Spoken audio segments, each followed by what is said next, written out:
funk. Thoughts deep, boys steeped in the depths that he sunk. Big stress, depressed in the middle of fall. Sky gray, I late in the thick of it all. I wonder, how long can a human survive just staying alive or carrying the rest of the tribe? Waiting for the day to arrive or struggling dies, and I be doing way, way more than getting by. So why? Cop myself a cup of coffee, sip of water in it softly, cleansing me of stress I hold. Hey, cop myself a cup of coffee, sip of water in it softly, cleansing me of stress I hold.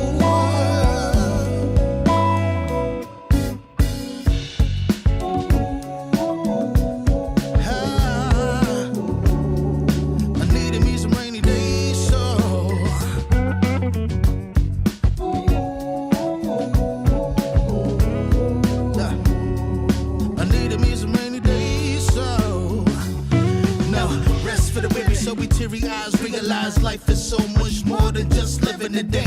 Every day I can sit and reflect and breathe and connect to myself and all that I've been given. See, giving up is not an option.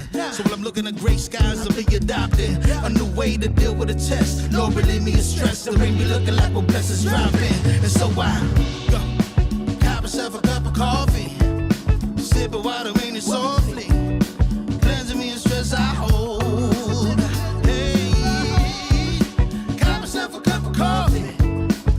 Water in it softly, cleansing me of stress I hold.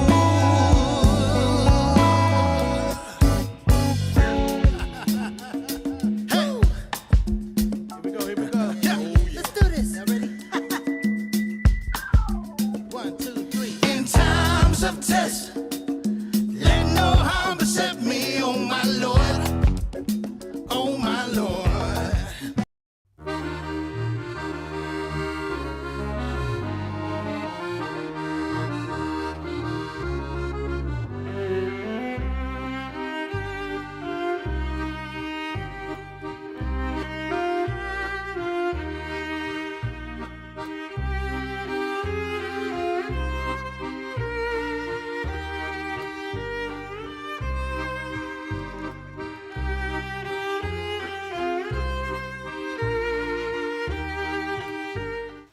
Get yourself together before it's too late.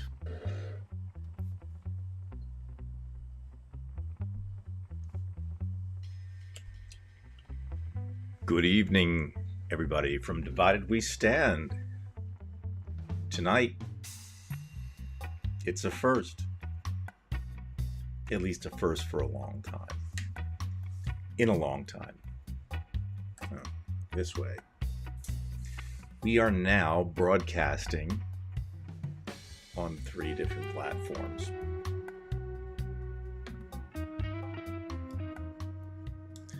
Usually we broadcast on YouTube. It's what we've been most comfortable with. And we've had problems where if we did it on Facebook, we couldn't do it on YouTube. And some of the other platforms were so small it wasn't worth doing it. But tonight, we are using Ecamm Beta. I don't work for them. I'm not even plugging them because I pay for the service. And I'm using the beta version, as I said. And apparently I can multi-stream. Well worth it. So it'll be a little bit different tonight because now we have all of our membership and our subscribership coming from all different areas. And that includes Twitter. Because that's a whole new ballgame when we're talking about Twitter, because different followers, people who are not used to Divided We Stand, because it's just my name on Twitter. So it's kind of a big thing. Instead of 20 viewers, we may have 30 or 40, I don't know. In any case, I'm going to introduce myself just in case you are new to the show, which is much less a show than it is a political / philosophical broadcast. Again, my name is Brian Weinstein. You can see my Twitter account over there. You can again watch this on any one of these 3 platforms. and we're glad that you're here. If you're interested, please join any one of those three or all three, because we're constantly posting. And when I say we, it means we. This is a group. It is a private group on Facebook. I'll tell you a little bit more about that in a few minutes. And we have been on YouTube for at least 2.5 years with my compadre, David Price. And again, as you see, the Twitter account. So before we begin discussing a little bit about what Divided We Stand is, and for those of you who already know, just please bear with me. Divided We Stand is a concept that was thought of by me 2.5 years ago, when I simply realized that there was no way that we could negotiate with the other side. It wasn't looking good. So I called my friend David Price, who is our political expert. He's a writer, an educator. He's not here with us tonight. He's having a little bit of a tough time right now. He had a pretty bad day today, but he will be back eventually. He will be back. It's just that the last month and a half, 2 months, we've been missing Dave, but the show is going to go on. All right. So, first of all, I want to thank everybody for showing up. I might sound a little bit, antiseptic tonight because, we are including people who have never seen this show before. But maybe I ought to just cut that. I'm Brian, and the really nice thing about this group, whether it's on Facebook or on YouTube, is that we commiserate. Nobody's really boss. I'm just facilitating something. We just like to give our 2 cents, keep up with what's going on, because there is a lot going on, whether we're talking about climate change, economics, or just simply the rift between, and the big rift between liberals and conservatives in the United States. So, let's take a quick peek at the Divided We Stand Facebook page for those of you who are not familiar with it. I'm going to give you a quick look.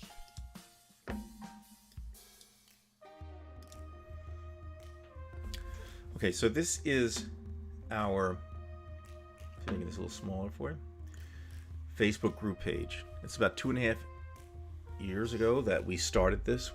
There's some basic rules. Don't promote yourself. Don't try to sell anything. No hate speech.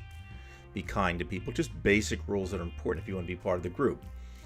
Initially, it was not a private community, but we had problems because we were getting trolls and right-wingers and this and that. So it was best that we turned it into a private community.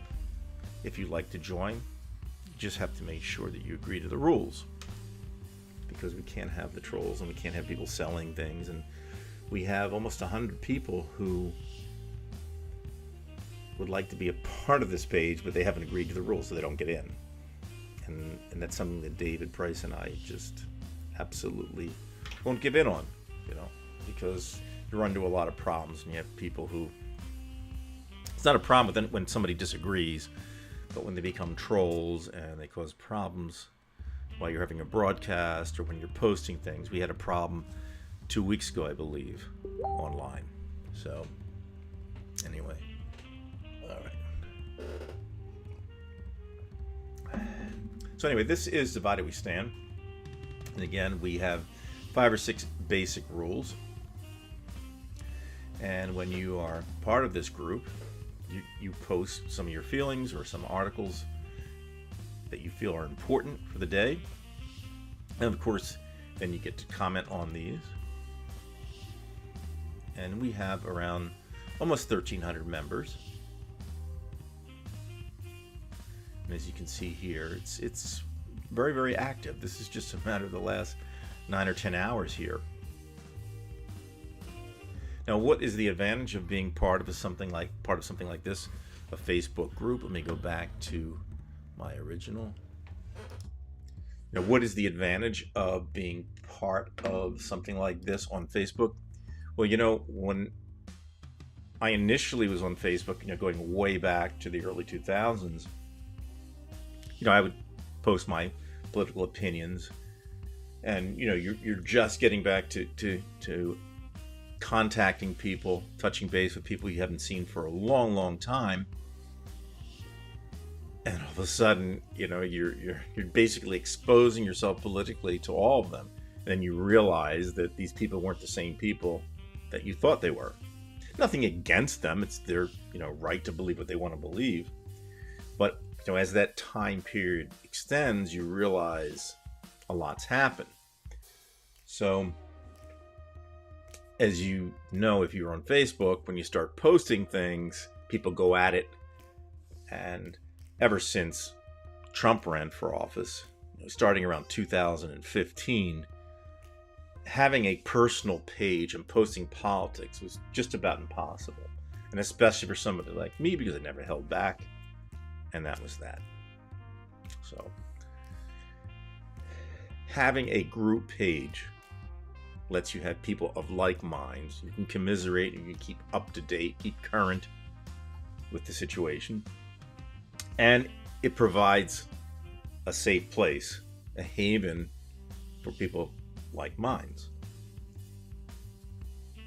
So it makes sense.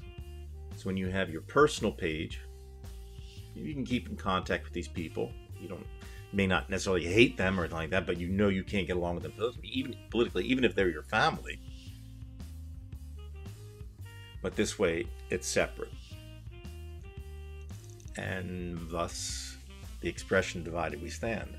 Because it's really, at this point, the only way.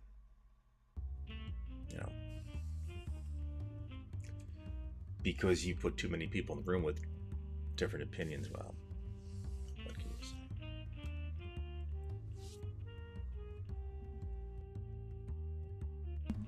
So again, I appreciate if you are watching on Twitter, on Facebook, or on YouTube.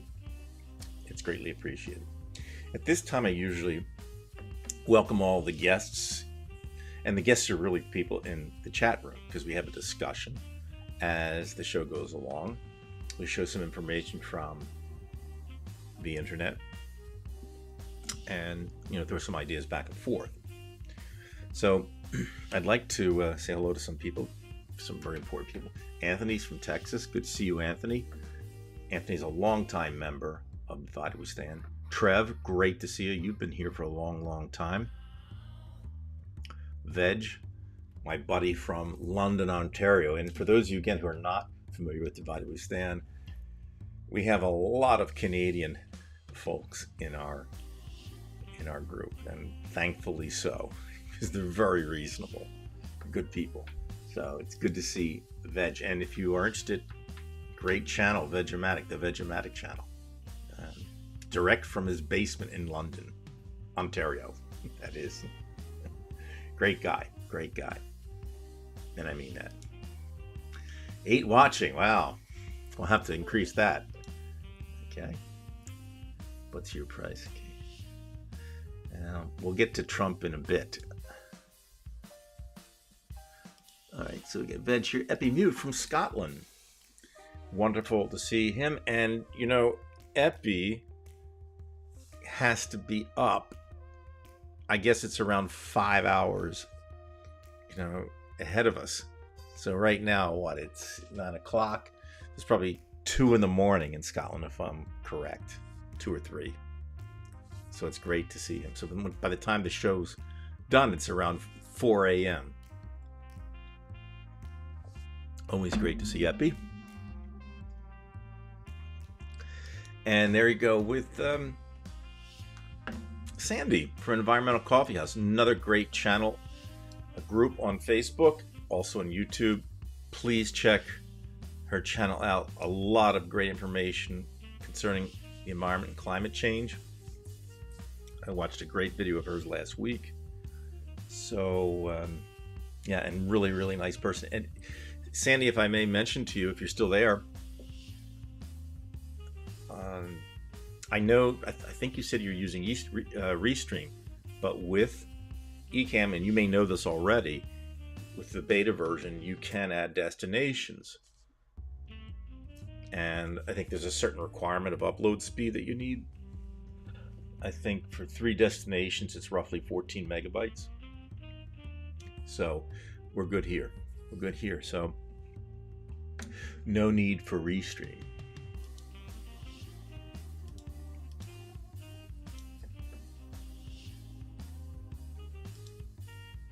Yeah, and by the way, for those of you who are new here, these are wonderful people. They're really, really nice. We also have a couple of moderators. They don't tolerate any nonsense. Main thing is we don't want have people be rude to each other. So these are really, really nice people. Hopefully I'll still get into it.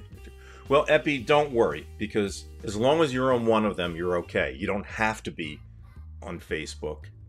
It's just that the majority of the membership is on Facebook. However, the majority of the viewership is on YouTube, right? So it's kind of a peculiar thing. And then Twitter, which above all might be at the top right now, has been our weak point. So tonight's the first broadcast on Twitter. So that'll be interesting. So it really doesn't matter which platform you use. My only concern was, could I do all the platforms without using Restream? And as you can clearly see tonight, it's working, which is really, really nice. Haven't done any Instagram, but I think Instagram may have that time limit thing. I am on Instagram, but I'm not even going to think about that now. Okay, Joey. Good, Joey. Glad to see you. And see, Joey, you're using Facebook tonight, so that's cool. I wanted to make sure that everybody was able to get through on each platform. And again, this is a beta version, so there are some glitches from time to time, and it wouldn't be unusual if something cut out. But this is wonderful because this way we get everybody in. And again, you don't have to be part of all 3 of them. You just have to be part of one. There you go. I wish I had a basement. Yeah, well, a basement will save your life these days. Especially in Texas. Tornadoes. I mean, that's... Yeah, you need a basement. Okay. 2:15 Scotland right now. I guess it's now 2:19. So Scotland, and as Epi knows, my favorite animals, I mean, they're all my favorites, but are the Scottish Terriers. So yeah, good Epi. No, I don't think I need the toxic waste. We have enough of it everywhere. All right, great, Sandy. Nearly 420-ish, yeah. Hello, LM?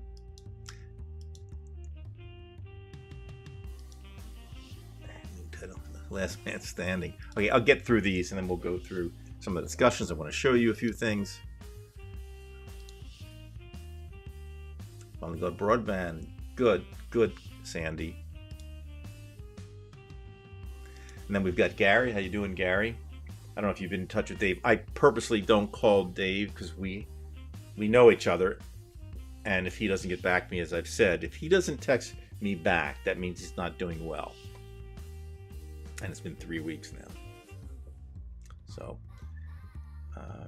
but like I say, he will be back. I keep saying this, but he's going through a lot now. And we just have to be patient and hope that he gets better. All right, so as you can see, I tried to find your Twitter, Brian. There were dozens of Brian Wines. Right. I'll have to send you a link, Veg. That's the best way. I'm sure there are a lot. It's funny. When I was born, there probably weren't too many Brian Weinsteins. But now it seems like there are plenty of them. I can't find myself on the internet. I guess that's a good thing. So, cool. Sandy, I suppose you're talking about the Ecamm multi-streaming, right? And it's very, very simple. You just have to click your destination and add destinations, and wow, you're good to go. I'm not going to curse it. No, I think we're okay. I think the main thing is you have to have a good upload speed. Okay, so everybody's saying hello. That's great. All right, let's get started tonight. I think we can say that this was a good week for us as far as weeks go. Let me turn down the music just a little bit. As far as news, because it's always usually bad. But I'd say this week probably was the best week for liberals in the last 2 years. For, going back to Biden winning the election. You've got, first of all, Alex Jones, and we'll get into him. He had damages of over $4 million, and punitive damages of $44.2 million. And it even wasn't that. It's the fact that the texts between Roger Stone and Jones were now in the hands of the attorney. And that's wonderful, because now the J6 committee is going to get those, if they haven't already.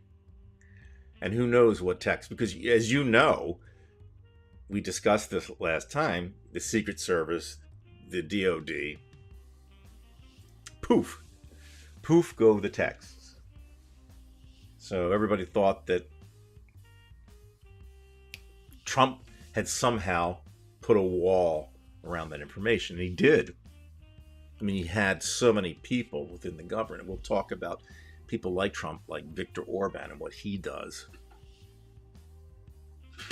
So it looked pretty bad for the January 6th committee, because the texts were gone. They were literally deleted, kind of like Nixon's tapes. And Veg, you brought that up, and succinctly so on your last video, which is great. And we talked about, I guess it was, 18 minutes or 20-something minutes. I forget it was with Trump, but here this is considerably more. But if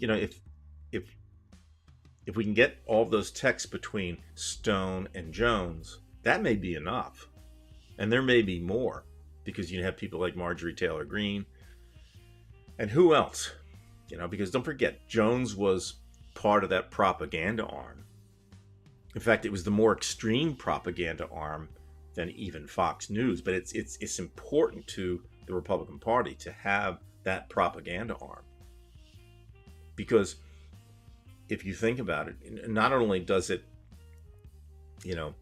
promote these ideological ideas that are absolutely insane, but it's one way to promote them. But it's also directly to those who are most likely going to feed on it. Those are your radical right-wingers, and these are the people who are listening to InfoWars. I mean, I'm sure there is, if you look at a Venn diagram, there's an intersection between those who watch InfoWars and those who watch Fox, but I don't think they're the same. The InfoWars people are just batshit crazy. I mean, these are the ones who believe everything's a conspiracy, from climate change to Biden winning the election. So the fact that this attorney made a mistake, I mean, that must have just, remember, it's very upsetting to Jones, and we're going to look at his face. In fact, I'll show that in a minute. But imagine people like Roger Stone. Imagine people like Matt Gaetz. Imagine people like Marjorie Taylor Greene. These people are going to have to start worrying now. Okay. And if I were the attorney, I would make a number of copies of those files. So let's take a look at Alex Jones and his reaction to what happened. I believe it was Thursday when it was revealed that his attorney gave all of the, phone records, everything on the phone, to the prosecutors. So, all right, so let's check it out. we're going to go to... All right.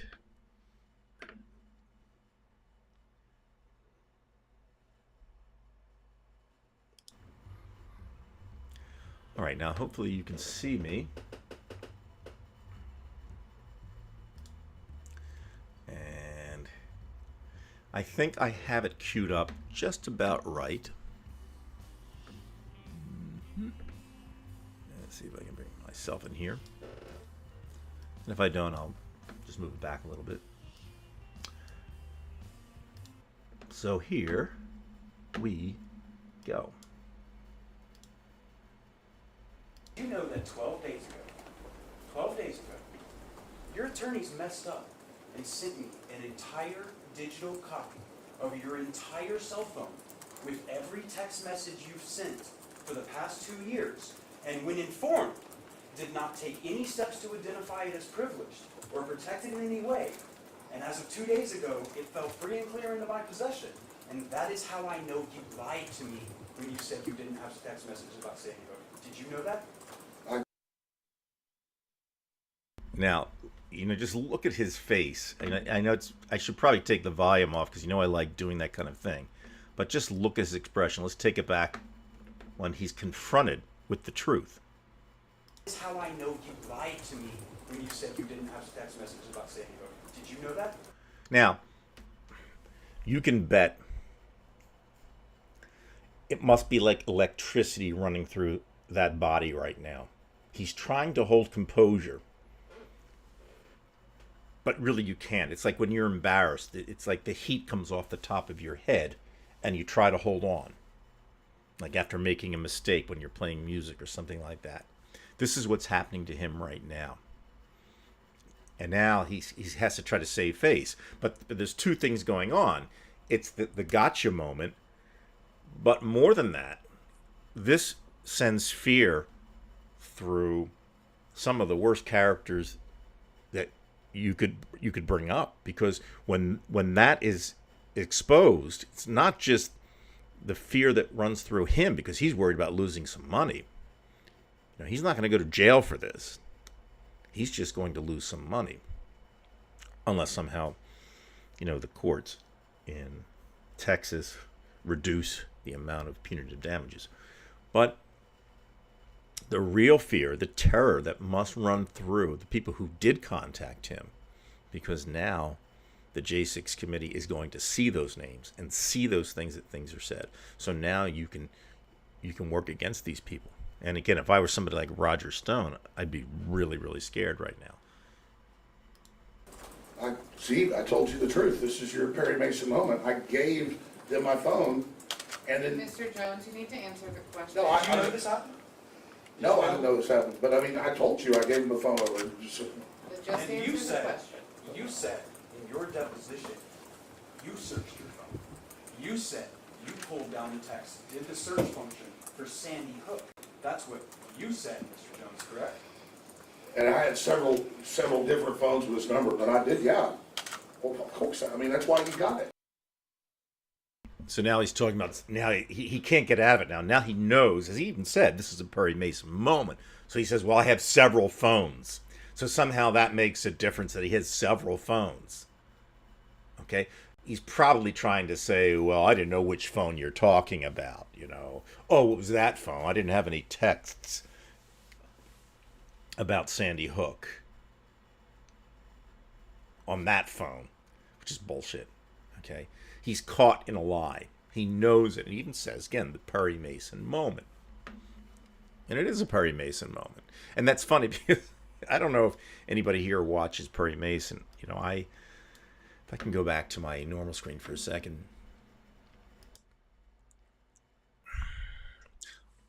I don't think I watched very much Perry Mason when I was little. Because, I was 3 or 4 and my parents were probably watching it. I remember the music used to scare me. And I've even played Perry Mason stuff before for you guys. But I went into this revival of watching Raymond Burr. And it's funny because this is cop that's, by the end of the trial, the cop looks stupid. And of course, Perry Mason kicks ass. And, you know, he wins the case, he gets them on this or that. Didn't you?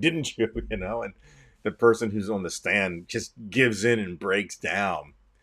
And essentially that's what it is. Now, of course, Alex Jones is not going to break down in the sense, oh, and he's going to admit it. He's not. He's just going to keep lying because that's what liars do. And this is what makes it different than watching a Perry Mason episode. But it's kind of nice to watch those episodes. I think it started in like 57 or 58.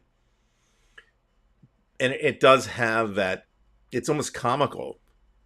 There's always that one point where the witness breaks down and Perry gets him, you know, into that one question, you know, which you would hope they would have done, you know, during the impeachment hearings and things like that.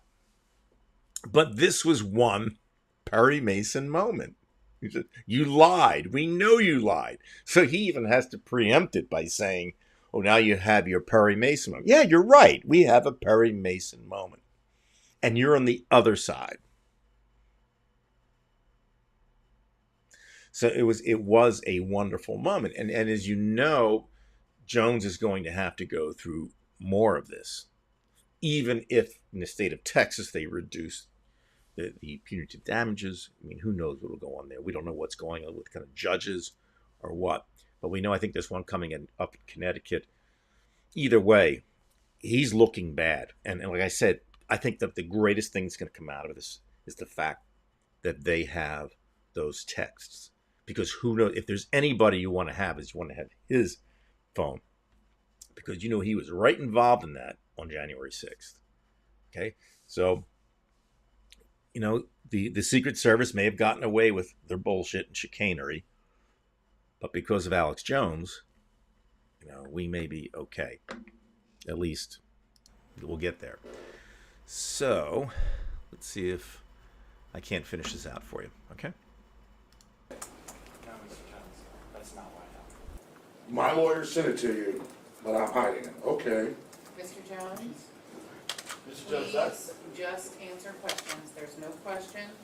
Mr. Bankston also only asks questions. sure. Mr. Jones, in discovery, you were asked, do you have Sandy Hook text messages on your phone? And you said no, correct? You said that under oath, Mr. Jones, didn't you? I mean, if I was mistaken, I was mistaken, but you. So there you go. Now he's mistaken. Because he knows that he's lied. So now what does he do? He does a Trump thing. I was mistaken. Because he knows they've got him. So he can only do one thing and just say, I was mistaken. He can't say that he lied, because then again, that would be just like an episode of Perry Mason, where at least there's some decency in these people where they say, hey, you know what? He's got me. I've got to admit to it. But this son of a bitch isn't that type. He's just like Trump. He cannot help himself but to lie and continue the lie. And the worst part about it, he's got people, you know, who are going to back him. Because right after this testimony, that night, Roger Stone was asking for donations for this son of a bitch. You got the messages right there. You know what perjury is, right? I just want to make sure you know before we go any further. You know what it is. Yes, I do. I mean, I'm not a tech guy. I told you, I gave in my testimony the phone to the lawyers before, whatever, and so you got my phone, but we didn't give it to you. No, Mr. Jones. One more time. And please remember, if you need to assert Fifth Amendment, you can. You know that you can do that. But you testified under oath previously that you personally searched your phone for the phrase Sandy Hook and there were no messages. You said that under oath. Yes. And you lied when you said it. No, I did not lie. Okay. So, look, there's no dealing with this guy unless you deal with him this way in court, because he's never going to tell the truth. And as Lenny Bruce once said, there's never a lie because there's never a truth. That's essentially what goes on in the world of these crooks. There's never a lie because there's never a truth.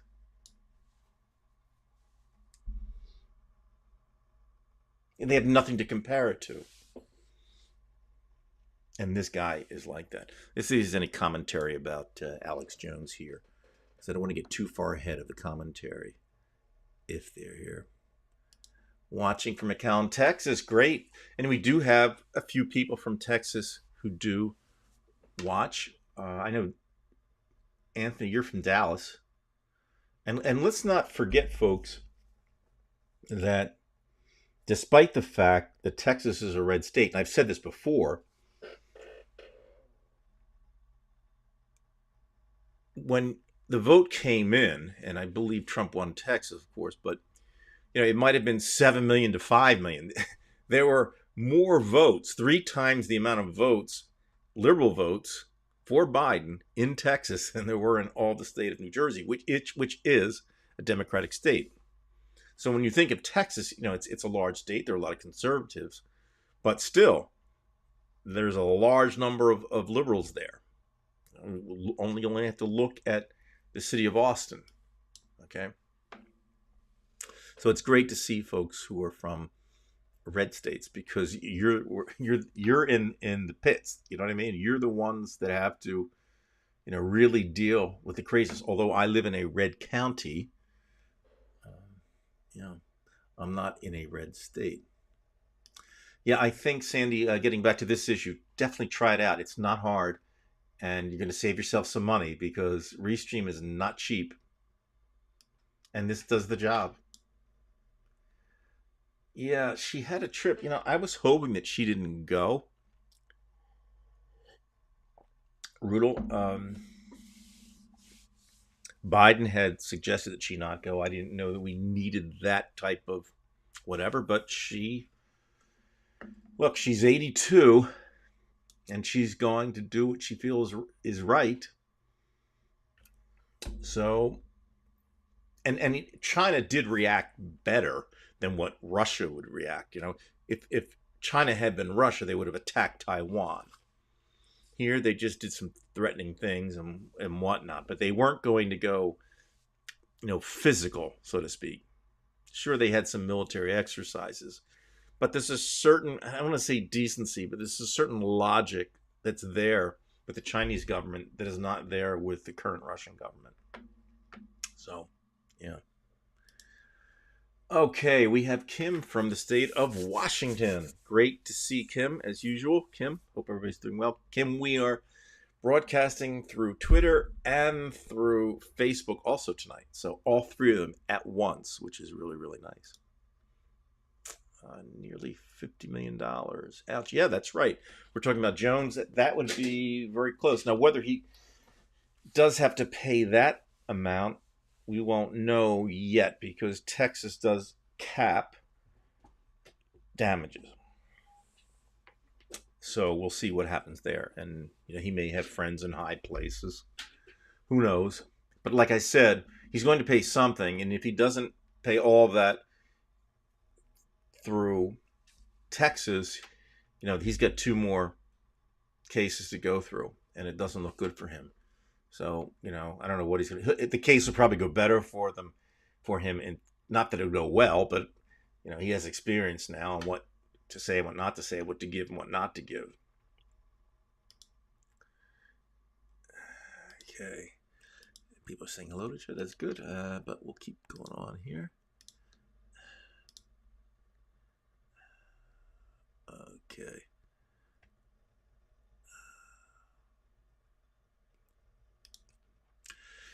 Alex Jones still isn't broke. More lawsuits, please. Yes, they had, which essentially was I guess what you call a forensic auditor. I mean, he was an economist. He was called in as an expert for the prosecuting attorney. And this guy was brilliant, because I've seen forensic auditors testify. And then he talked about, shell corporations and things like that. And it certainly looks like Jones is generating a lot of money, not only through InfoWars, but through other companies registered wherever. So that inflow of revenue is coming from multiple areas. And some of it is, obviously like overseas. And some of it's done through Amazon. So he's selling his, vitamin supplements and whatnot.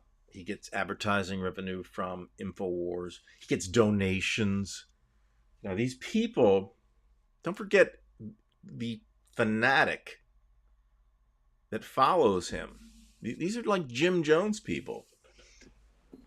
They'll give everything. I mean, it's kind of like being at a church where they hold the basket out. Boom, boom, people just throwing money.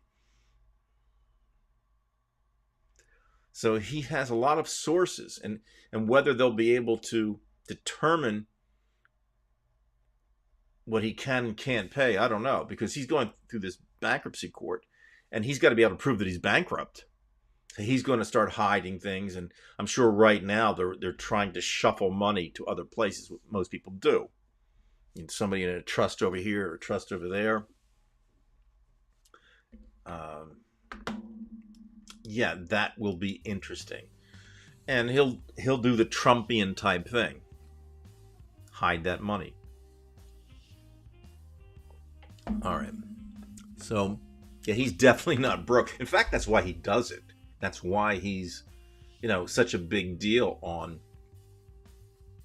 YouTube. Let's see how many subscribers he has, shall we? Let me go InfoWars here.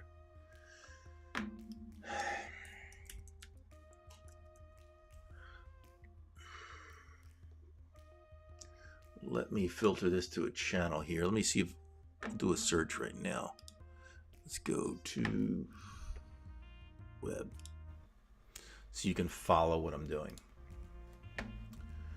Channel. Can't be him. 2048. I mean, he's got to have tens of millions of subscribers, and I can't find it. It's like finding the number of Brian Weinsteins on Twitter, but this is... I guess everybody is calling themselves InfoWars.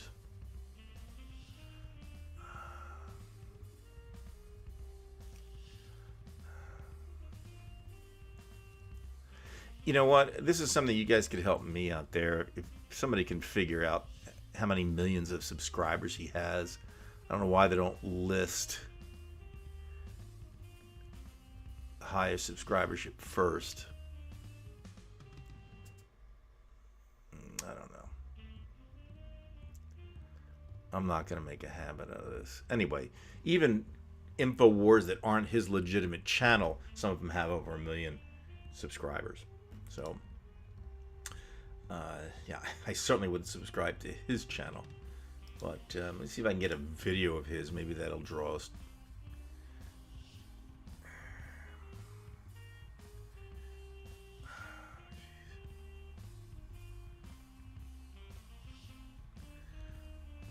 By the way, there's a great channel called Law and Crime Network. They are the ones that have shown all this interesting information. I can't find him, and actually, I don't really give a shit, to be honest with you. And we're not going to keep searching for that kind of thing. All right. But again, if anybody can tell me how many subscribers he has, I'd really appreciate that. So let's go back.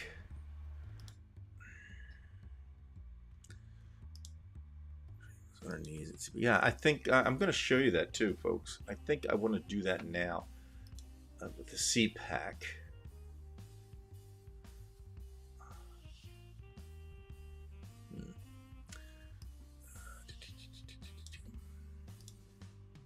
Yeah, let's check some of this out. Some of the things that I've seen from CPAC, you have to see this to believe it. It's just absolutely absurd. But this is going to be kind of like a warning to us. This, I was talking with one of our members earlier today, Bill Waterman, a good friend of mine and colleague, great guy, and he talked about the good week we've had. We're gonna pass the Climate Change Act. It's not just a climate change act. There's other things involved, and I'll be able to list that for you. We got that. You've got Alex Jones in trouble. Just a host of things. Now, I'm not going to say this Walorski's death is good, but she's one of the ones like Jeff Van Drew. I mean, I don't wish death upon anybody, but she died in a car accident. I believe it was her driver that was at fault. Again, I'm not including that as good news, but take it for what you want. Okay, so let's check this out. Because, again, you've got to see this to believe it. Let me get some of this off of here. All right, so this comes from CPAC. First of all, these people are trying to hawk some of their stuff here.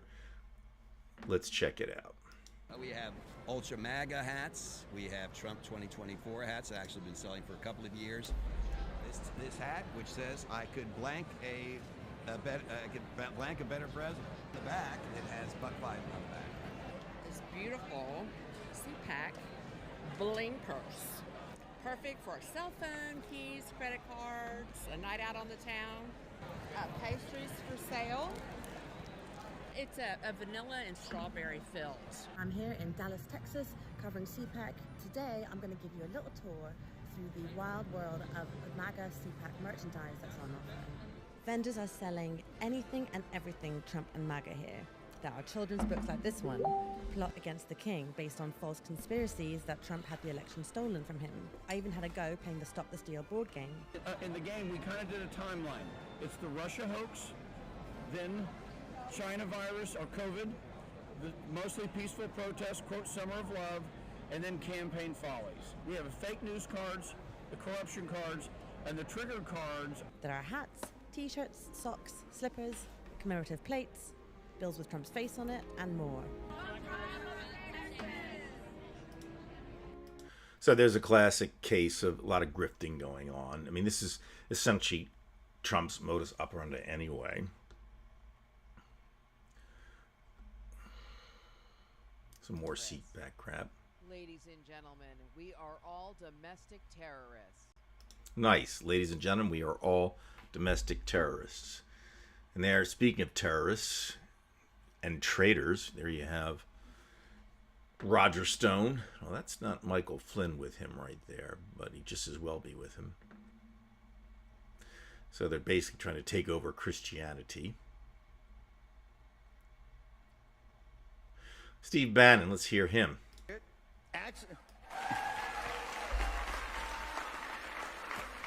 People think Cash is just a genius about counterterrorism and national Cash security Patel, and everything like that. He is, and he'll be the head of the CIA in the second term. But Cash understands the administrative state. This is more than a bureaucracy, right? This is an organic thing that's grown. It has its own courts. It puts its own legislation out in the Federal Register. It has its own enforcement capability. It's an absolute government that must be taken apart brick by brick. And Cash showed us how. Axios has been reporting it. Remember, we have 4,000 political appointees in any administration. Roughly 1,000 have to be Senate confirmed, so they're going to take a while. 3,000 can hit the beach day one. In 16, obviously, it was a come from behind victory. We didn't have this. We didn't have the troops. We hadn't really gotten organized like that. But now we have no excuse. This is why you have all these great think tanks coming up. We're going to have a well-trained cadre of people that will hit the beach day one. And their number one thing is to start taking apart the federal bureaucracy brick by brick. Okay, so basically, that's a philosophy that Viktor Orban had and has. Because this is the way he was going to quell his opposition. By simply having no opposition. You're going to put so much pressure on the opposition that they can't move, they can't do anything. Hence, fascism. And this is the danger when we talk about this, even though we've had a good week. Because, they're prepared. I mean, you just look at, again, what happened with Roe versus Wade. We look at the red states. We're not out of this thing. And although things look better now than they did for the midterms, these people cheat. And it's easier to win when you cheat, right? I mean, if you start a 100-yard dash at the 10-yard line, instead of the goal line or the start, you got a good chance of winning. And these people have made it a way of life to cheat and to lie. And then the third aspect of it is that they convince themselves that it's not. And this goes back to one of the shows I had 3 weeks ago about Christian nationalism. So now they're going to co-opt Christianity.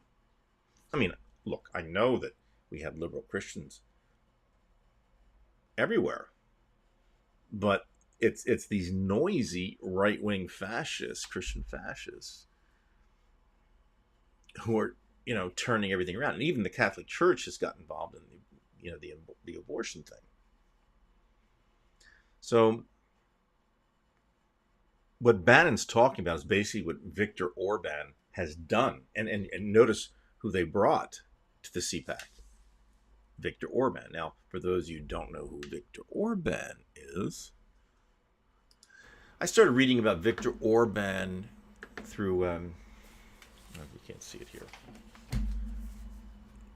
this book, Twilight of Democracy from Anne Applebaum.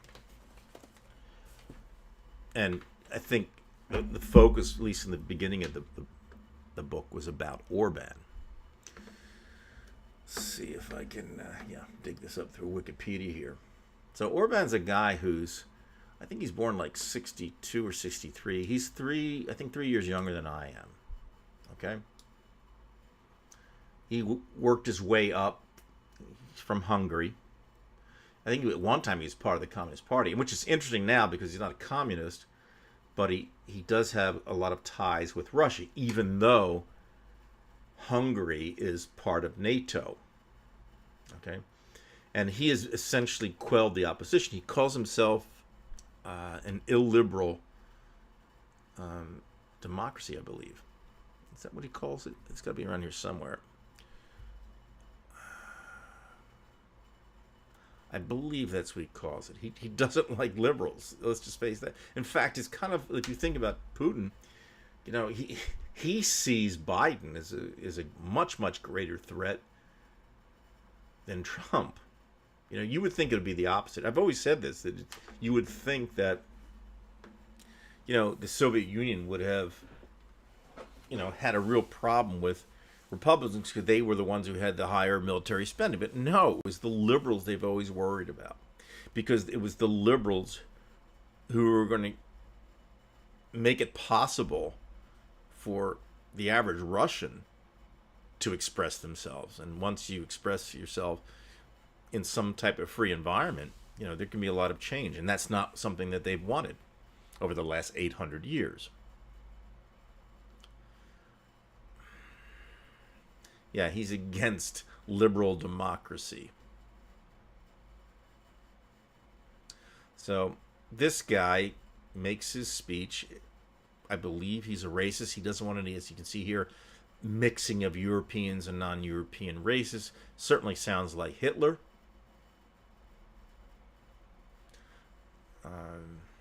He was trying to keep Muslims out of Hungary. He's a populist. That's obviously what Trump was. Now, populism can have many, many meanings of late, but in this sense, I would say more of a negative kind of meaning. Yeah.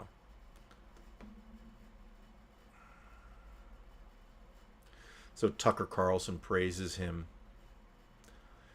And I think that's, as Anne Applebaum, I believe, said in her book, that he gets away with a lot of this for example, there's a lot of nepotism that goes on, and this is not unlike what happens with Trump and his family, how they benefited from his presidency. And this is what Orban has done. He has basically had a nepotistic situation going on within his government, and he's able to keep people's minds off of it by talking, about things that motivate people, like the look over there thing. We get too many immigrants coming in, and meanwhile, lots going on. It's just like here, Jared Kushner making a $2 billion deal with the Saudis. Why wasn't there more said about it? I mean, the media did try to bring it up. They did bring it up. So I do have a great fear that as well as things are going right now, it's just been historically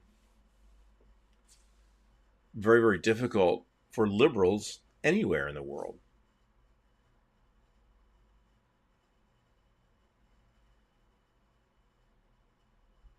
Nobody has a romantic view of liberalism, except for people like us. And as I showed you that wonderful scene from Easy Rider,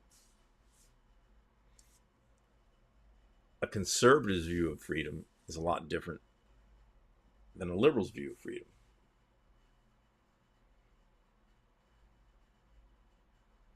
To a conservative, they wouldn't have the freedom to take the damn mask off and not get a vaccination. They see that as a lack of freedom. They wouldn't have an AR-15, no matter what. They can't have it their way, meaning I can just go to the store and buy it without registering or whatever.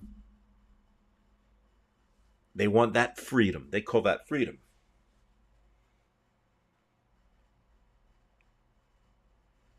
But you want things done your way. Freedom of speech. Freedom for a woman to choose whether she has a child or not. They don't like that.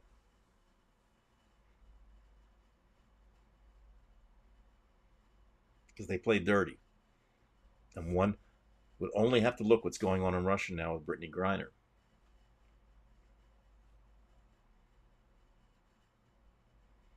Traces of cannabis in a vape cartridge. She's going to go to a work colony for 9.5 years. Now, there'll be a deal made. But we'll pay a big price. Some asshole will be let go. Or behind the scenes, we'll have to give up something. But getting back to this point of freedom, your view of freedom, my view of freedom,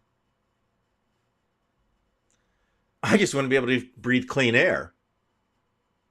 I want to see some ice caps to protect us. They say we want the freedom to do what we want. I'm going to grill and that smoke's going to go over to your yard. And I'll burn my leaves when I want to. Because it's my goddamn right. Because I deserve freedom. So they're even co-opting the word freedom. It's semantic fiat. It means this to them and that to you and me. Let's see if there's any comments on that. I know I've kind of stayed away from the comments lately here.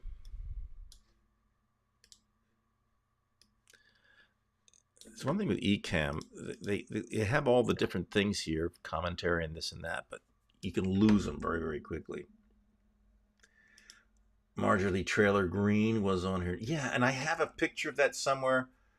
They have, it's such a horrible scene. You've probably seen it. They had this, prison cage with somebody from the J6 revolt, insurgency. And she's there on her knees praying for it. It was disgusting. I've got to find that, actually. That's something I've got to show. Oh, for Christ's sake. And I do have that.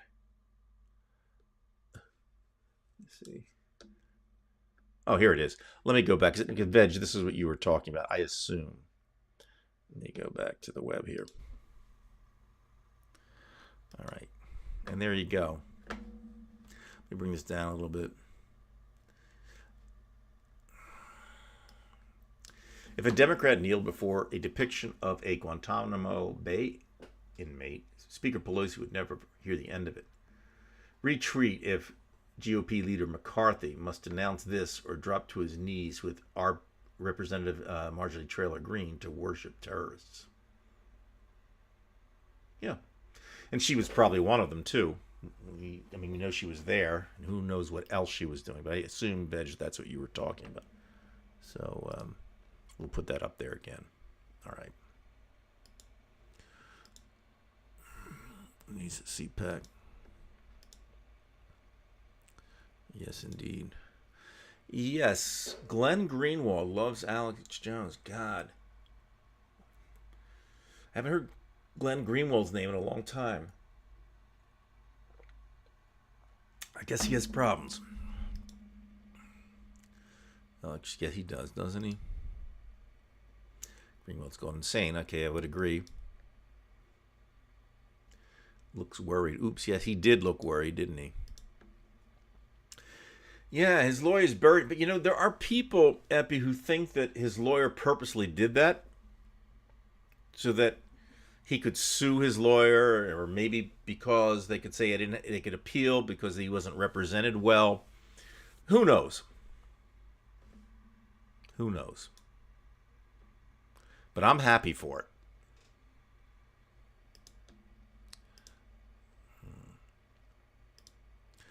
All right. Hey, some people here normally aren't there. Good to see you. Good to see you. Judges tend to judge. That's what they do. Interesting. 2 dropped off all of a sudden. Okay, that's what the... Don't forget, we're getting people from Twitter and people from Facebook. It can just go in and out. Hello, Gary. Hello. Yeah, it's great to see everybody. Please, again, don't forget we do have the Facebook group page and the YouTube channel.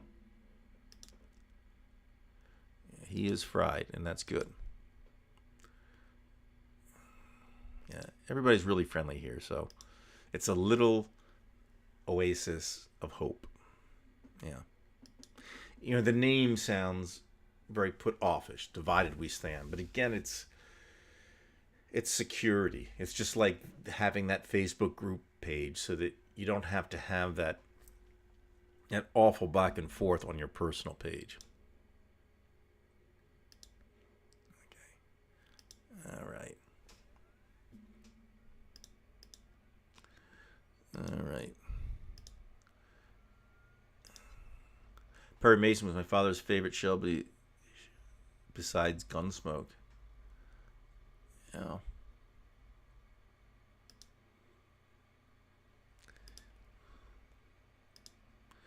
Yeah, I've been watching Perry Mason, as I said, this summer. I've watched a few episodes. I started right from the beginning. I think in 57 it started. I haven't watched it the last couple of weeks, but it's interesting, the music, because it has that threatening music in the beginning, and then they take that same theme and they turn it around and sometimes go like into a major key and make it happy. It's kind of cool if you're into music. It's interesting how they turn it around a lot. Just that same theme. Good. We got people. All right. Perry morphed into iron. He did. And, he was just very, very, very successful.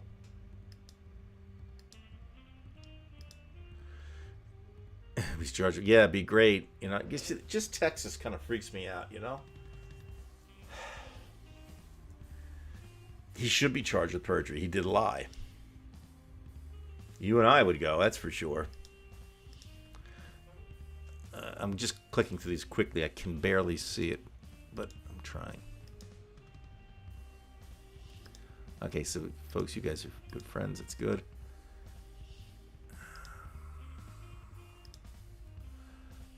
All right.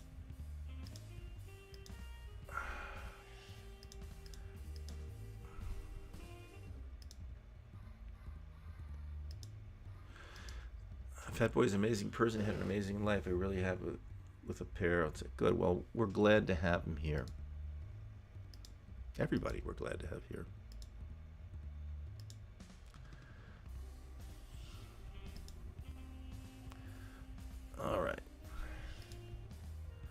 Texas wasn't always a red state. That's right. Who was the woman? She was great. Who said that George Bush was born with a silver spoon in his mouth? Oh, what's her name? We have an H. Not Hutchinson or something like that. And of course, I guess Lyndon Johnson was from Texas, right?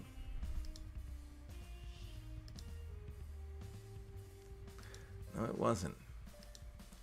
But the Democrats weren't really always Democrats. That's the scary part. And Republicans were good about 100 years ago, or 150 years ago. Bailey Hutchinson, that's it. Yeah. She was great. That's exactly the person. Now, and look, some people do joke about Texas, but again, I understand, and only one have to look at Austin, Texas. I mean, it's progressive, more progressive than almost any city in the United States. So you've got everything there.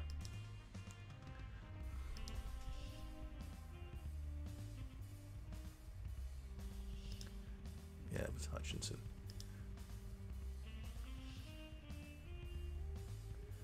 Lots of Ballards in.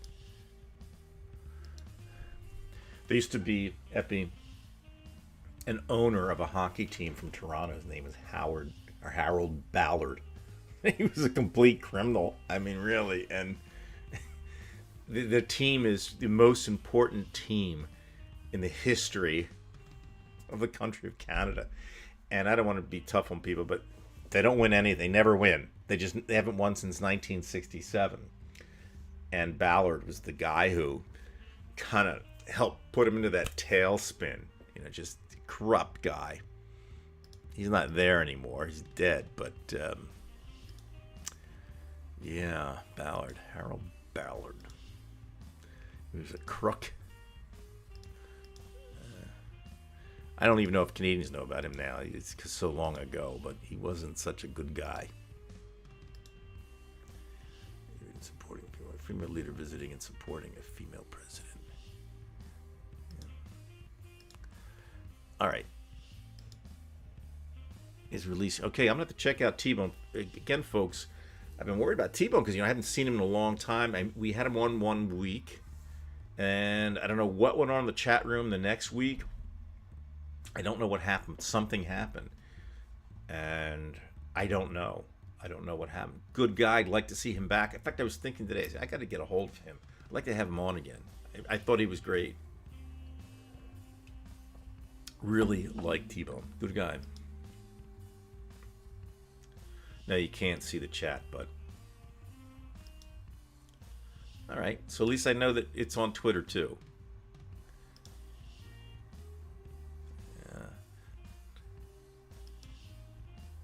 All right. So we've talked about Viktor Orban. I want to talk briefly about this deal because Bill Waterman, who's on our Facebook group page, he was talking about the climate deal. And, look, it's not perfect. We know that. But I think there's some really, really good things in the bill.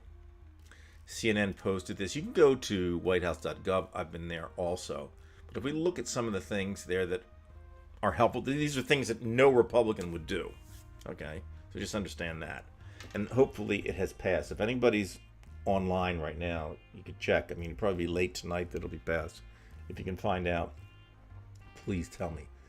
So Medicare drug price negotiations. So again, Medicare can negotiate for certain prices of medications that'll hopefully bring down the costs, because that a lot of these medications are cheaper overseas. I remember my parents used to order a lot of their prescriptions from Canada.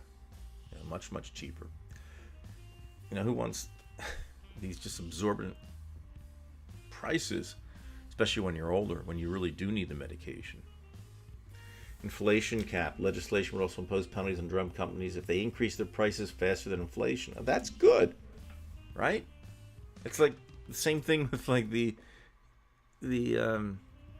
oil companies. If the price of oil is going down, so should the price of gasoline.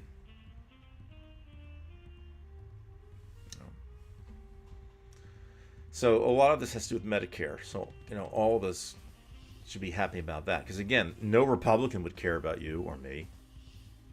Free vaccines for seniors, they need it the most, right? They're the most susceptible to disease. Their immune systems are weakened. The ACA, Obamacare, extremely important for a lot of people who can't get insurance. Now they can be assured that it's still there if you can't afford it. Okay?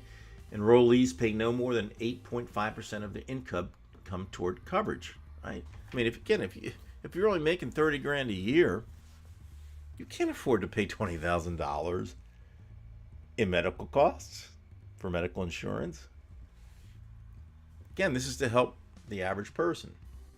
These are things that Republicans would never do. They would take it away from you. In fact, some have outright said they want to take away Medicare and Social Security.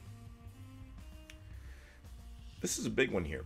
Considering all the bullshit and how far behind we are in climate change, it's something. What I like about this is this: if we can get there, the deal would be the biggest climate investment in U.S. history. It would slash greenhouse gas emissions by 40% by 2020. So that 2030, and that's only a matter of 8 years, less than 8 years. That's a lot. 40% is one hell of a lot, and we have to take the lead, or we're going to die. Okay. Now, if you ever watch Scotty Kilmer's channel, he has like 5 million subscribers on YouTube. He's a mechanic, auto mechanic, very, very popular. And one of his beefs about electric cars is there's not enough stations to charge these cars.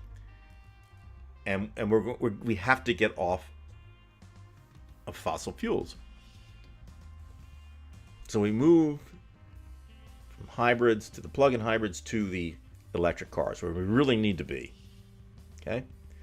So it says here, tax credits for electric vehicles. This is what you want. You want to see people shift from going from gas to the electric. So what do? Give them a tax credit. My wife and I, when we put in our windows, we had like a 50% tax credit. I don't know, about 15 years ago or whatever it was in New Jersey. It was a one-time thing. We couldn't do all of our house because it was so expensive. But it had to do with the environment. So here you see the tax credit would continue at all current levels, up to $4,000 for used electrics and $7,500 for new ones. Tax credit.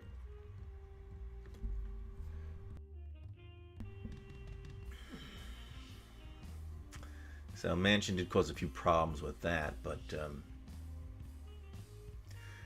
the bill contains a 10-year consumer tax credits to bring down the cost of heat pumps, rooftop solar, electric heating and air conditioning, and water heaters. Includes $60 billion of funding for environmental justice communities for the reduction of legacy pollution, $60 billion towards domestic clean energy manufacturing, and $30 billion to production of credit tax for wind, solar, and battery storage. $4 billion for drought funding. You need that. Well, Sinema wanted that for Arizona, you can bet. Maybe that was one good thing that might have pushed her over. She's no good.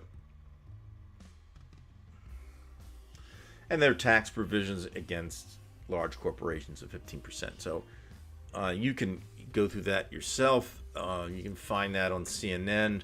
I believe here in the White House they have some more information. Yeah.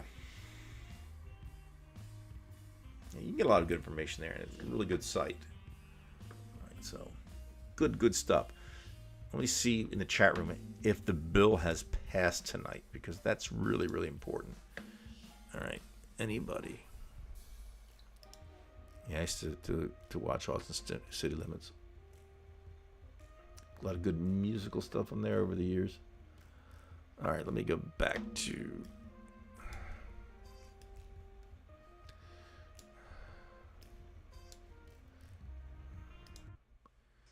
Back to this. Okay, so commentary. Here we go. That's about right, Anthony.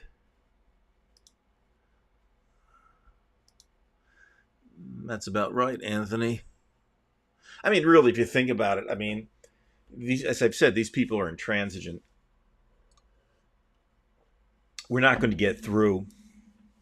And it's a shame because we're like a train that has to, we are the engine that moves society forward. We're the ones cleaning up the spilled milk. We're the ones introducing, the interesting things. We're trying to clean up the pollution. We're the ones that are driving society to move forward. And these guys are just dragging on us. I mean, it'd be nice if we could just, cut the caboose away and just let it drift. They're just too stupid. And they think that we're the ones who are wrong. But, we shouldn't be worried about those kind of things. Let's see if I put something different on here.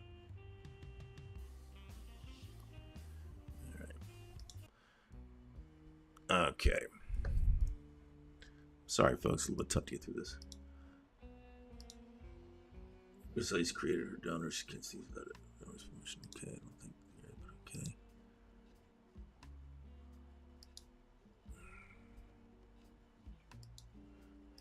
I have a very healthy hate for that. Okay. Next is okay. The show that makes great videos. He's been quiet lately. Check out the team. Okay. My father came from a farm community out of Iowa. So, no, is it? I guess it was Guy McPherson's from Idaho, not Iowa. I can't remember.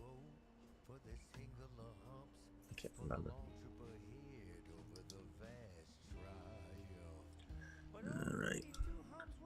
I'm getting like doubles and triples of the same commentary. I don't know why. Maybe it's because of the 3 platforms. I don't know. Liars believe their own BS. After a while, it's real to them. Yeah, it's a weird psychological thing, Gary. When somebody believes their own lies,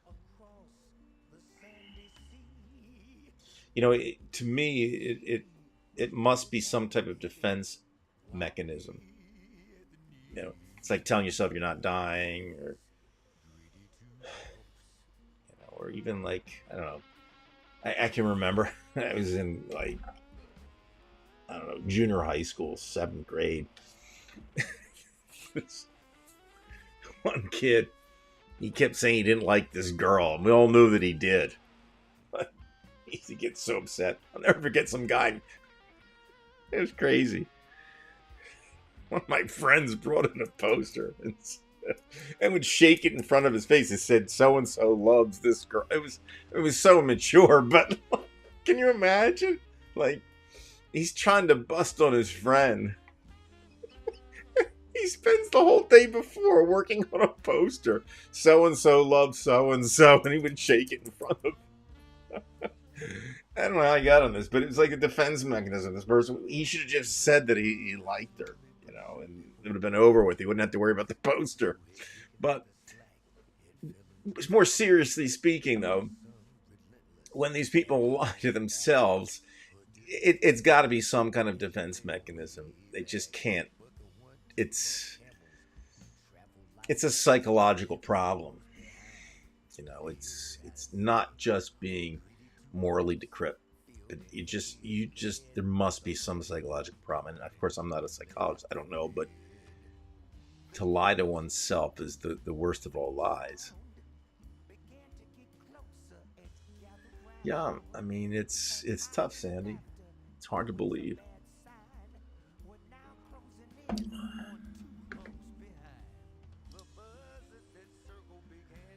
Have any of you looked at the right-wing statements from Liz Truss and Rishi Sunak?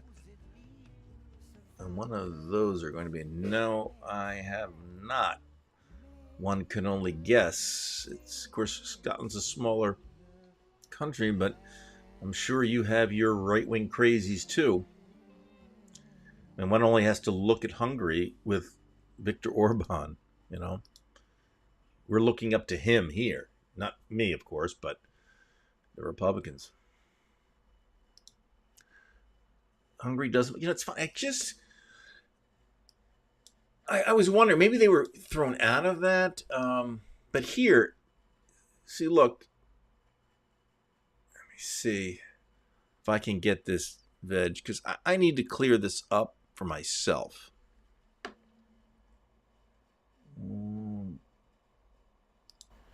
Because I had this earlier today. Let me see if I can get this in the screen.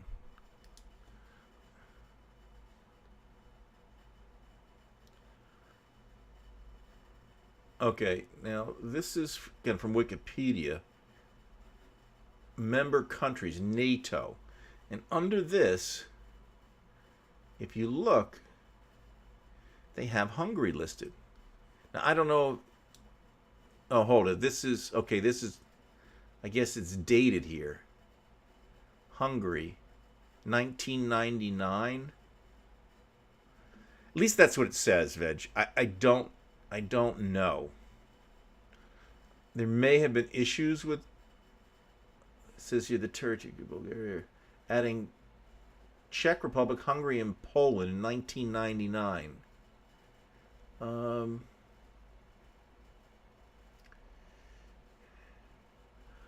let's just Google it, because I use DuckDuckGo.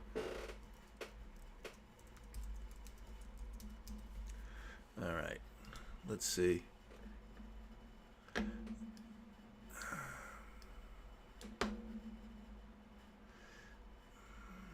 Well, that's where I was. Orban's Hungary and NATO. Hungary joined NATO on March 1999. Although this happened during the first Orban government, the invitation NATO slides to 1997.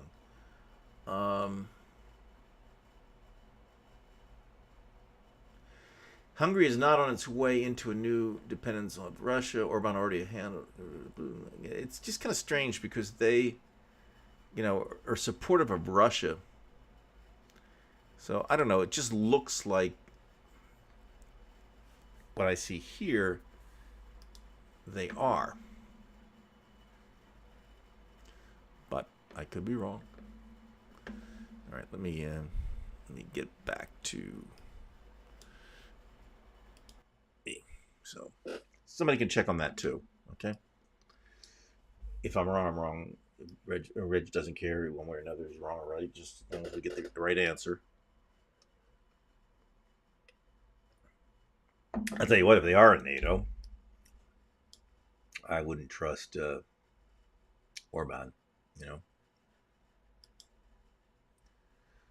right. Well, he's got to use a good dose of magic mushrooms. Oops, good vibes. Tucker spent a week with him last. Yeah, he did. Yeah, Tucker. I really miss Gore Vidal. I remember Gore Vidal got in an argument with Tucker Carlson. It was early in Tucker's days. And Vidal just got really upset with his ignorance. In those days, Tucker used to wear the bow tie, and he called him Mr. Bow Tie, and they started arguing with each other. And then Tucker called him Mr. Turtleneck, and it got bad. But it was great because you could see that Gore Vidal had no patience for him. And it's a shame that, I said this to my wife last night, that it's a shame that Christopher Hitchens isn't around, because he'd be perfect. Now we're relying on people like Jon Stewart to shut these people up. And if it wasn't for Jon Stewart, things would have been really rough this week. That's another thing we want on is that vote for the Vietnam vets and the Gulf War vets who were dealing with those burn pits. You burn anything, it could be toxic, especially plastics or medical refuse. So, Jon Stewart basically called them out and said, you're lying. This is the same goddamn bill that you approved earlier. Vote for it. So the Republicans look really, really bad because they don't give a shit about, look, they don't They don't care about the military unless it means it's gonna make money for them. All right.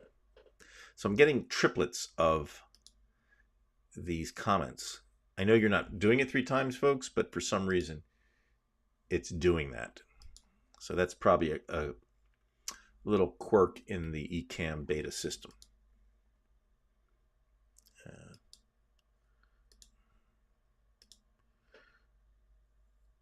Right, and that's important. Facebook user, whoever you are, you're absolutely right. We are the majority, and that's what is something we have to look at. We are the majority, and they've managed to abscond with the power. It's essentially minority rule, and we have to stop them. And the problem is they're well armed, they're well stupid, but they do infiltrate like a virus into the court system. And this is again what Warban did. And you even heard Steve Bannon say, when you bring in your people, you have like 4,000 people, and 1,000 of them are kind of close to you. The others, this time we're going to do it exactly right. So they're already expecting to just take over, literally take over. Because once, again, if they take this country in 2024, forget it. I mean, it seems absurd that I'd be saying this, and you hear media outlets saying the same thing, but it's really true. It's as true as saying, well, I can't swim in the Delaware River because it's too polluted. Because you can't. I mean, you could, and maybe up north you could, but because it's so polluted and so dangerous, you can't swim, because that's just the way it is. And this is what's going to happen. They're going to take over, and that'll be it. And my fear is that there's a lot of people who they're ambivalent, or they just give up, or they want everything. If they can't get everything, they can't handle that. And the system is so corrupt. David and I have always talked about, just in the Senate. You've got 2 senators in North Dakota, 2 senators in South Dakota, 2 senators in Utah. You add those states together, it's not even half of Los Angeles. Yet they're going to have the representation 3 times as much. Yeah, so this is what we're facing. They're going to cheat. They have cheated. They are cheating. They were going to do it even worse under Trump. They're just going to lie and cheat.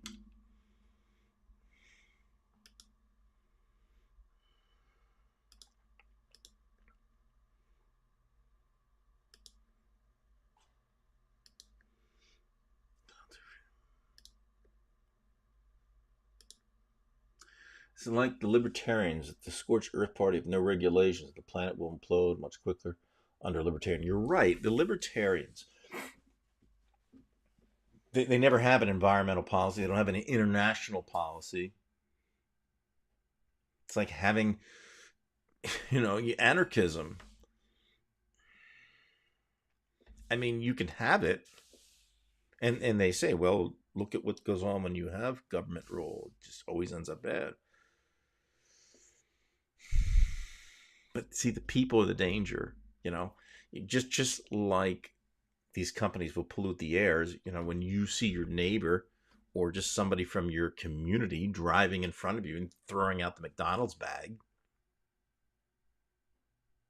How many times do you have to pick up during the year a plastic cup or whatever on your property that you didn't throw it there? No, it's people. People are dangerous. They are a repetitious danger.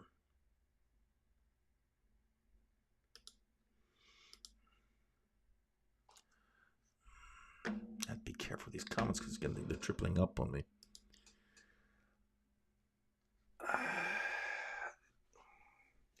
With Assange, I usually don't discuss him in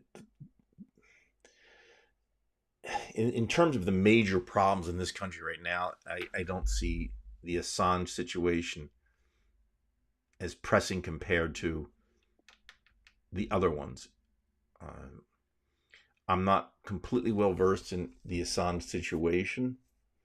My problem with the Assange situation is that when there was the WikiLeaks leak, it was all against Hillary. Why didn't they leak anything against Trump? And that bothers me. If you're going to leak it all. And even with the leaks, I mean, there was, 30,000 emails and only 3 were a problem. And even those were not even really a big problem. We need to get the Roger Stones, and of course that's the problem with Roger Stone and WikiLeaks. Roger Stone's a bad dude. I'd like to see him back in jail, in prison. Garland is available. Yeah, and I've complained about him, but I think he's starting to move now. I think he's doing it now. And I'm one, again, I've been against Merrick Garland the whole time. I've been really pissed off at how slow he's working, but I think I have somewhat of a positive look now to what he's going to do. I think he's going to make his move.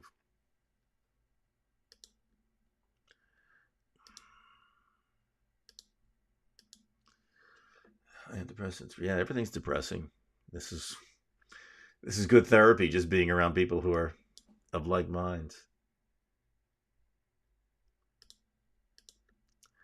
All right. Okay. Keep writing, Brian. Yeah, I won't reach the bottom because I think we have 3 of each, and that's really, really tough. Yeah, it's really tough. Okay, there you, Joey. Joey's my fact machine. Joey is amazing. Joey can tell you what day, you give him a date, and he'll know what day that was without even, going into some formula. He's amazing. And Joey's always been able to do things like that. He's this amazing talent. And Joey's good with numbers and who was born when. Like if you tell Joey your birthday 30 years later, he'll tell you what day it was on or whatever. He can tell you that kind of thing. Joey's a good guy. Former student of mine. Joey Fulcher, good guy. Lyndon Johnson was from Stonewall, Texas. Well, there you go. Okay. Yeah, I remember watching in Austin City Limits with his father was a politician. Not Jan Hammer. Don't you think his name? He played like dobro, resonator guitar. John Hammond Jr. or John Hammond. Yeah, John Hammond Jr. He was great. And I saw him on Austin City Limits.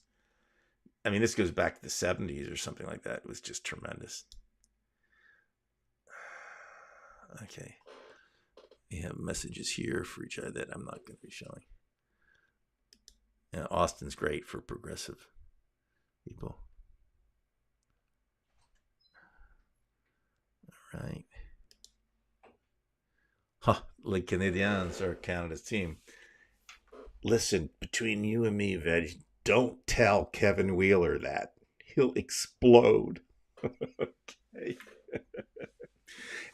Kingston may as well be in Toronto because they don't like the Canadians. In fact, it's just kind of interesting because I've played in Quebec and I played in Ontario for a few years, Veg, you'll appreciate this. I didn't really care which province I was playing in or against, but Kevin used to tell me he had an all-star team from Ontario. He was part of that, and they'd go to Quebec, and the teams they were playing were speaking all French. His team's obviously all English. Kevin didn't know a word of French, and they would go at it, and it wasn't like that, It was like that. So. Yeah, I mean, if the Canadians didn't win a game during the year, Kevin would be happy, and he's not alone. The Ballards, the Ballards. But Harold Ballard, just real corrupt guy, bad owner. I can't tell you much more about how I'm not saying all Ballards, but that Ballard was quite this strange individual. He went to Phil Esposito's last game. Didn't he play for the Rangers in the end or something like that?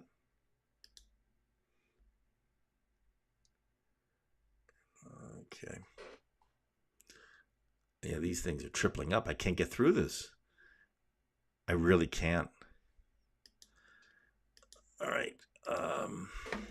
Texas now has a MAGA pack. Mothers Against. Yeah, that's great. That's true. They do. I've seen that, and great ad that they have.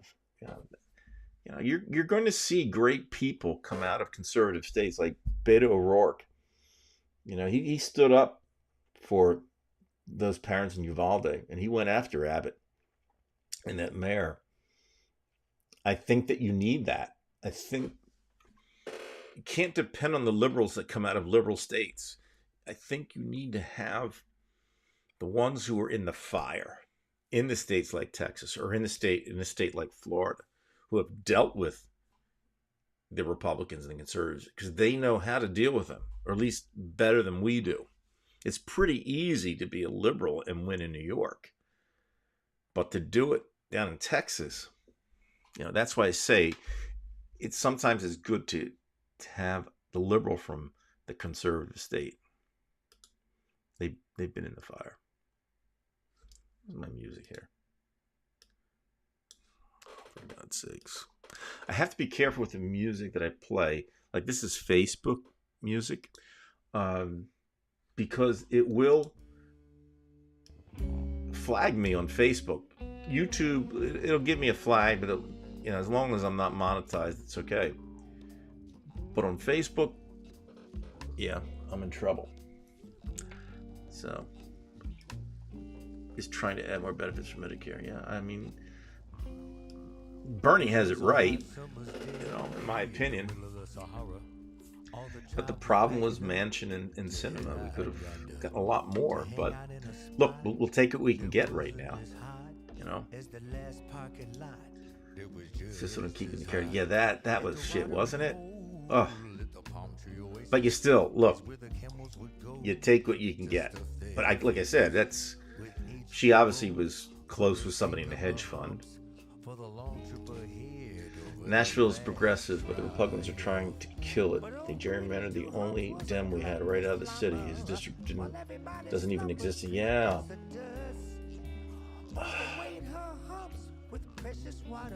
Yeah.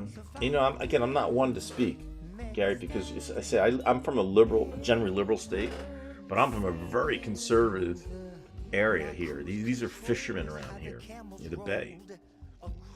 And some of these people, they have the fuck Biden signs and they get the shotguns. These people are, you take my county, and they're probably more conservative than any of the folks you have in Tennessee. So I understand. But they play dirty. And the question is, do we play dirty too? You don't really want to do that. I just say play tough. It took Jon Stewart, who wasn't even a politician, to come out and, yell his beef with people like Tucker and people like Ted Cruz. That's what we should all be doing, all the politicians. That's how you fight. It's interesting. We have a great smattering of people from all over North America here, and even from Scotland. That's great. I think the Pugs are desperate because they are acting strangely in spite of the Turtle Face's negative remarks. Well, they're pissed. When we win, they get really pissed. You see, that's something that I think when I look at the Facebook group page that I'm a part of, Divided We Stand, people are generally like me. They're angry. They hate liars. They don't like cheaters. They don't like Ted Cruz. I mean, look, it's the same feeling. Our brains are almost the same. And I know this is going to sound strange, But these very people, these intransigents, the intransigent people on the Republican Party, they hate us more than we hate them.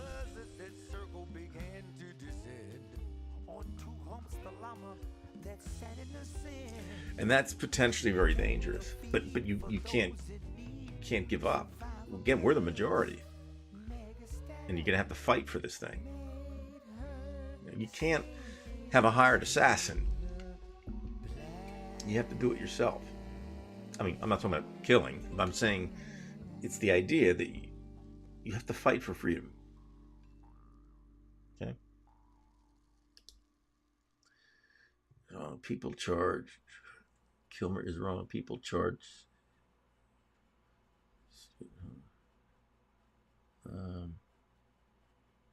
Charge at home.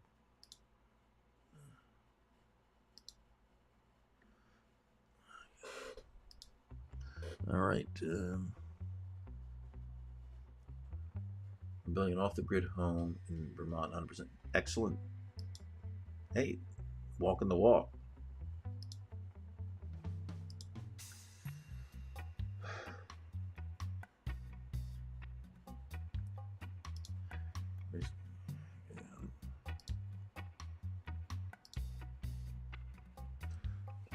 Fly fishing for is paid from the Liberal government in Ontario. Sadly, it still burns gas.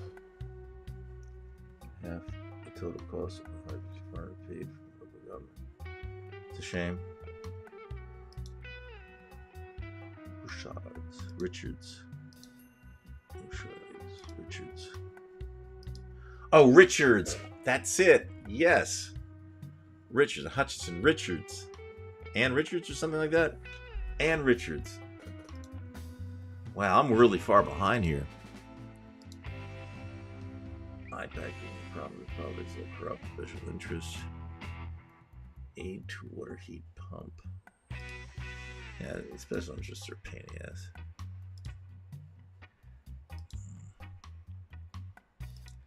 Ann Richards, that's it. Ann Richards.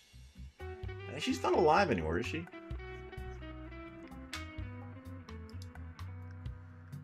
Toasty. There you go, Ann Richards. Thanks, Gary.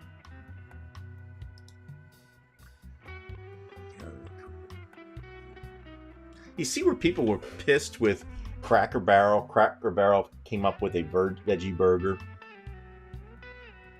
And then, like, these Republicans were pissed at Cracker Barrel.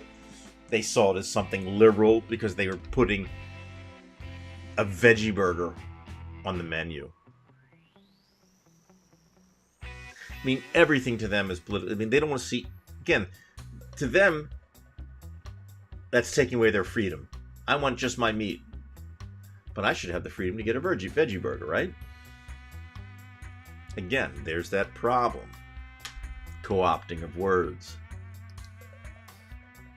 Ann Richards, yeah.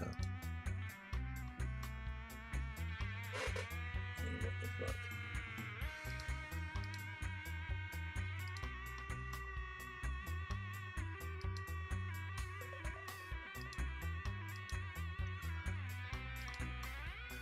Oh, I do like to see Richard, Texas governor. How much another female leader in this is the present Ann Richard, Texas governor. Pelosi was simply paying homage to a fellow female leader. The press during under duress.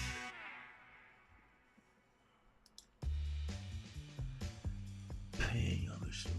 Okay, again, I'm having problems here because I see 3 of the same posts.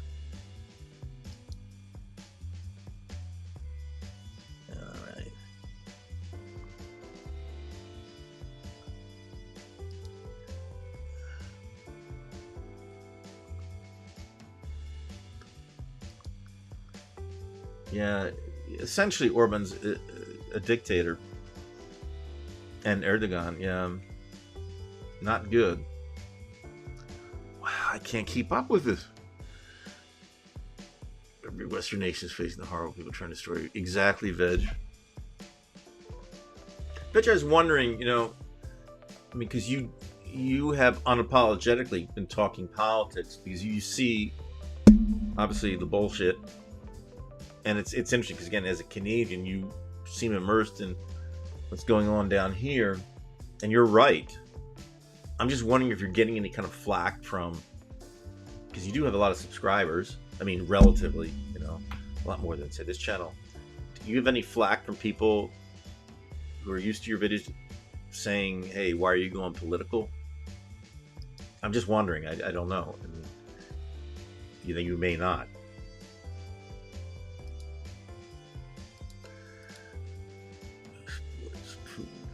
Yeah, I saw him on Michael Smerconish, and I don't like Michael Smerconish, but they both weren't making sense to me. Roger Waters was just, you know, and then he would just say, well, you just need to read this book, you know, you don't really understand, you know. And I kind of see why, you know, the band kind of broke up, maybe.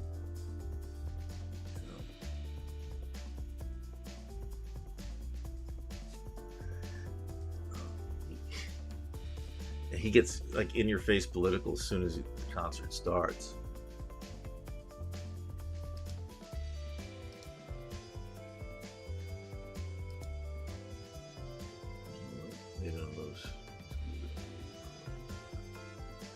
Putin's a nut. He's going to be the death of us all if they don't watch out. Fig tree died so my rose bushes gave up on watering a few days ago. The city wants to be careful of the overgrowth.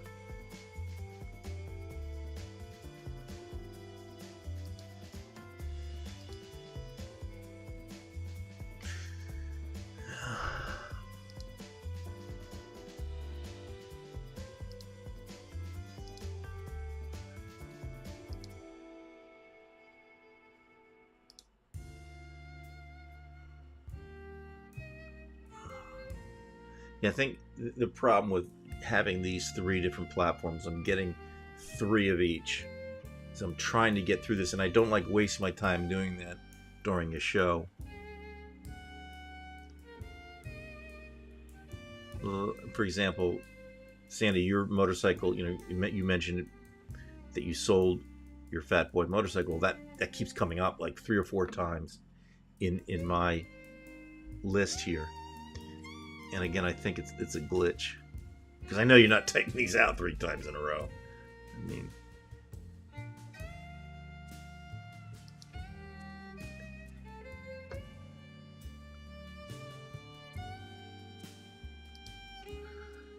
Sandy, Brian, we are the majority. We are the new silent majority, and we need to get. Yes, we do. We can't just sit back. Can't sit back. You know, and I think most of us, you know, 4 or 5 years ago, we were concerned, but we weren't in your face about politics and what's going on, what we have to do. But we're almost forced now. You have to start pointing fingers and getting loud. And, you know, either way, you're going to lose it if you don't do something.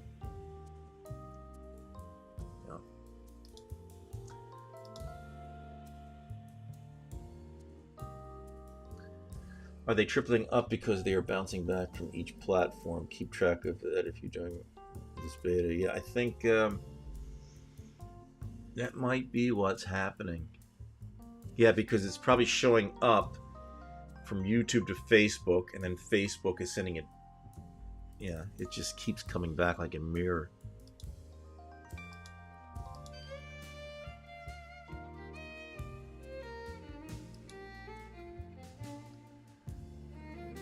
The 3 McD's with a half mind of you. Well, Burger King does have the Impossible Burger. I've gone there for that.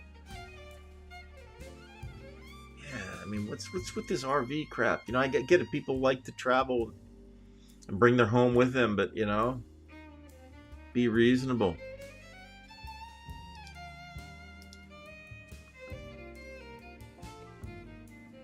Yeah, I mean, again, the Assange.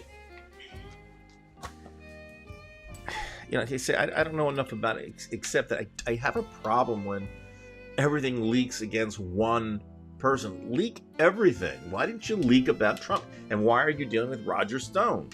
You know, just I never got that.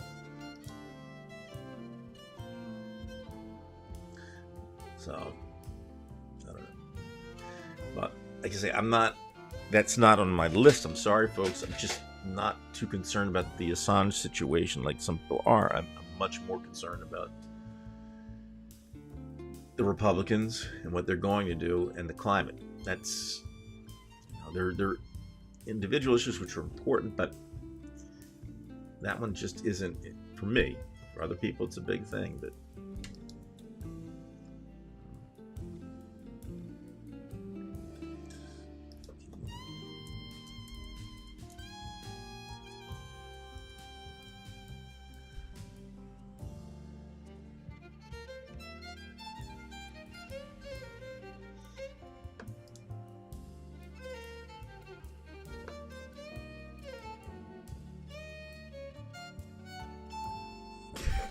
eyesight's going nuts here, folks. Toronto, Ontario. I know a few people who actually went there on business trips. Mentioned the great thing. Toronto's a nice city. I mean, really, really nice.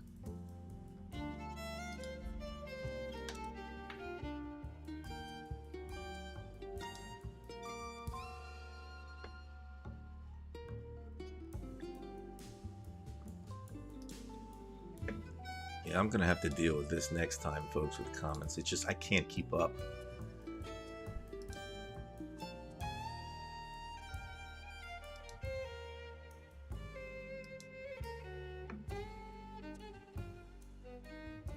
All right.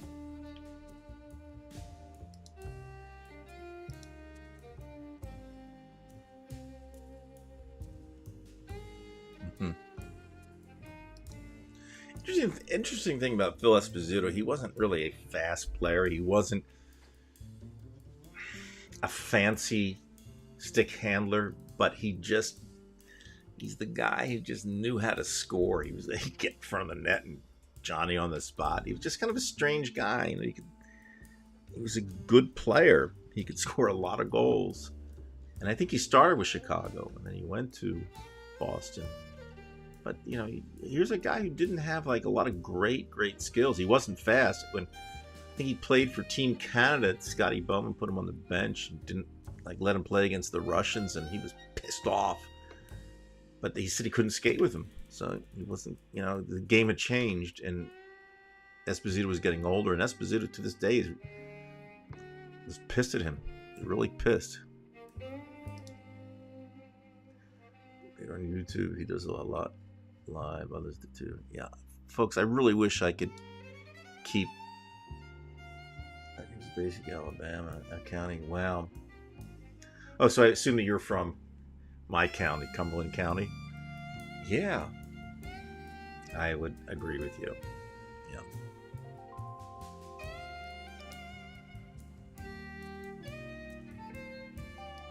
I was just thinking about David Gilmour. David Gilmour never got along with Roger Waters in the last 10 years or so. He seemed to be a really reasonable guy, David Gilmour. I always liked his playing. Yeah, Beto's intelligent. He seems reasonable. Yes, Sandy. Dizzy Gillespie. I knew somebody who played with him, a friend of mine.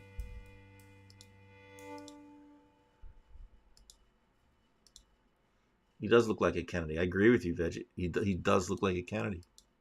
And he has that Bobby Kennedy demeanor, too. He looks like Bobby, if anybody.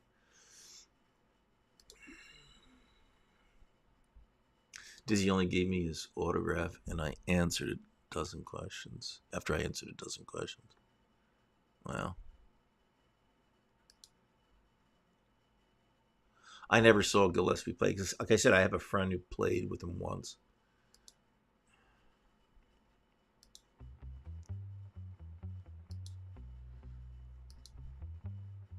I had a friend, the same guy, he played with Ron Carter, a jazz bassist. I think, did Carter die recently? But he played with Jaco also. He almost got in a fight with both of them. He said that, and my friend, this guy died. He's playing with Ron Carter, and in those days, I guess it was like the early 80s, and he had his cassette recorder, or a tape recorder, and he was taping the gig they were playing. And I guess after Ron Carter figured out that he was taping. He got really pissed off at him. You don't do that when you play with me, you know? And my friend was pissed off. He said, well, I just wanted to record it. Just to be able to listen to it. Said, no, you don't do that.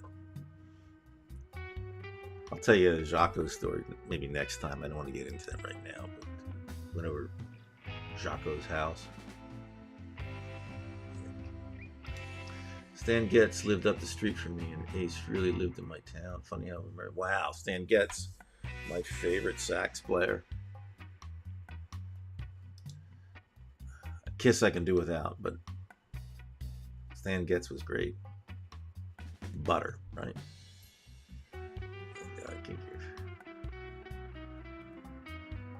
The only thing that my friend said about Dizzy Gillespie when he played with him, it was when Gillespie's later years, he just said he thought he was going to be a lot better than he was. But I mean, I haven't, you know, I don't want to comment about a jazz icon, but my friend said it must have been toward the end of Gillespie's life, and just wasn't, he said he just wasn't that great of a session with him. Who knows? I'll never know the truth because he's dead too. Went to Les Paul's house with my boss at the time to work on his soundboard. Oh wow! Places a message for me. That Tuesday. Wow, Kinky, you met a lot of great people. Wow, Kinky's all about music.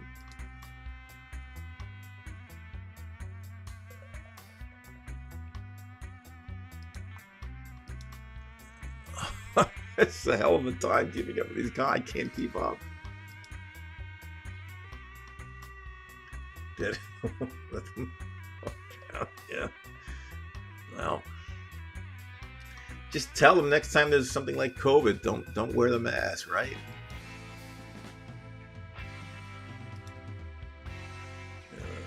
Spyro Gyra owned the recording studio on Route 202 called Bear Tracks. Julian Lennon recorded it.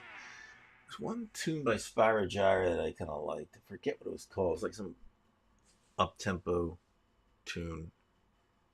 Forget it. That's from like the 70s.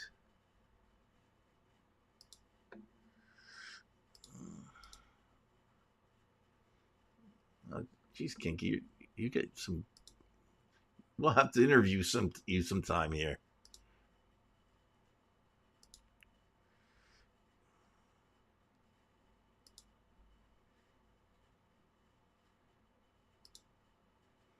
I haven't met too many, you know. I mean, I've met people like Holdsworth and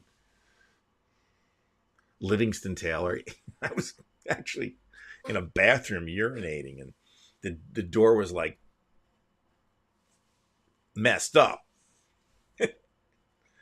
And Livingston Taylor came into the stall where I was, and I turned around and I said, yo. He's sorry about that. Back.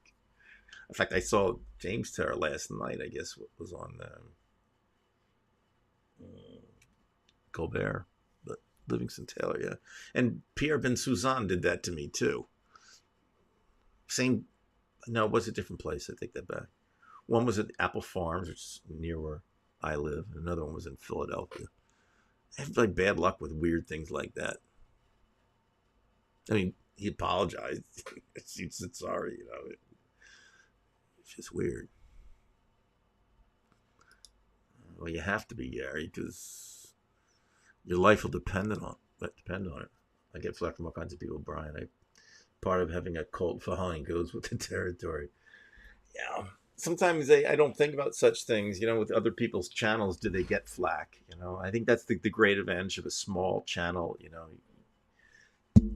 somebody might chirp here or there, but it's really relaxed. And what I really like about this, you know, I do like the fact that not much.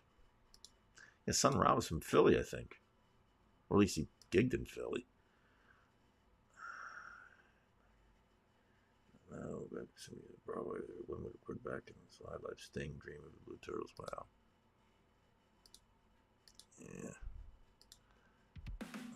Okay. Brian, you don't have to. All right. I'm trying not to, Kim. Believe me, I'm trying to weed these out. but I'm using my glasses, and it's still very, very small for me to see, and I'm trying to get to the important commentary. I like the musical commentary because I find that interesting. I don't type anything on. I watch my iPad.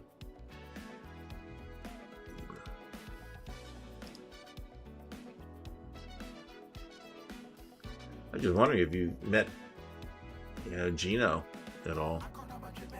I was lucky enough to meet him once. Not in Montreal, but in near Philly. Everybody could talk about who they like, and that'd be real cool. We should do that. And I'd like to have that with Dave, because Dave, we were both musicians at one time. And Dave has a host of stories too. And Dave and I played together, so we've had stories. I can't keep up with this. I'm sorry, folks. It's just, I'm not going to be able to keep up with this. I wish I could show all your comments, and I'd really like to talk about it. It's a weird night, just a weird, weird night. But I think, if anything, it was really nice because I can see that we can do this on 3 platforms now. So when Dave gets back, we'll tinker with the ideas. I told him in a text that my idea was to do it on a Facebook platform and maybe have another show on the YouTube platform. But now that I can do this all 3 at the same time, it's not costing anything, right? Restream charges it. Anyway. Yeah, I was hoping to get into more political stuff. I have some more things here from Facebook, but again, if you think of it, those of you who are new to this channel, whether on Facebook or on YouTube or Twitter, please consider joining the Facebook group Divided We Stand or the YouTube channel Divided We Stand. Usually David Price is with me, but he unfortunately can't be here for a while, and he'll be back. He'll definitely be coming back sooner or later, but for now we want to keep this going. So again, consider subscribing to our channel Divided We Stand on YouTube and becoming a member of Divided We Stand. It's basically a political group on Facebook. So anyway, I'd like to thank everybody. Maybe I'll take you out with one of my oldest YouTube channel. Let me see. I think I showed you this before anyway.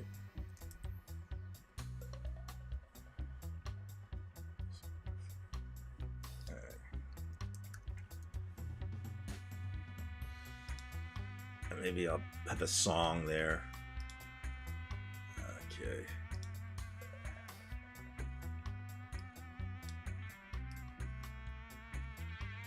I don't know what song I would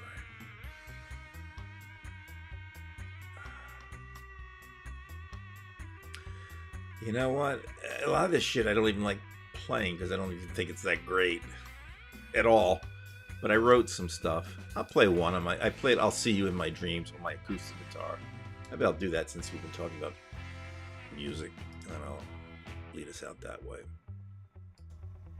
All right, get that off. And this is an old channel of mine, my very first channel. This one had almost 30,000 views.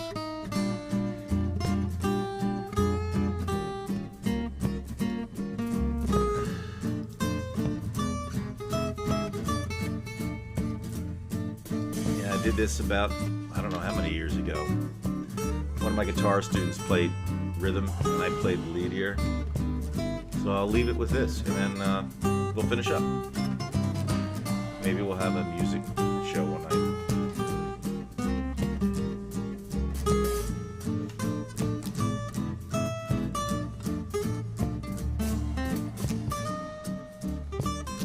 Ooh, there's a lot of comments there.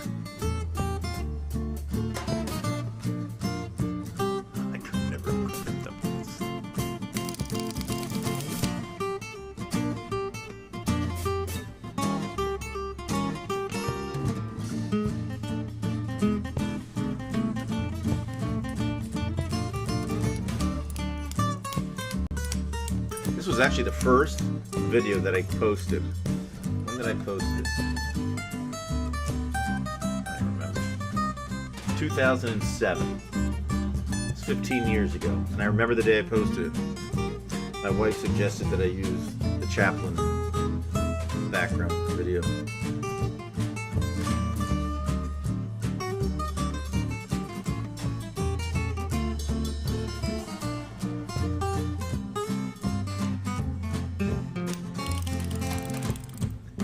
Yeah, it's swing music. I played it at a slower tempo than normally.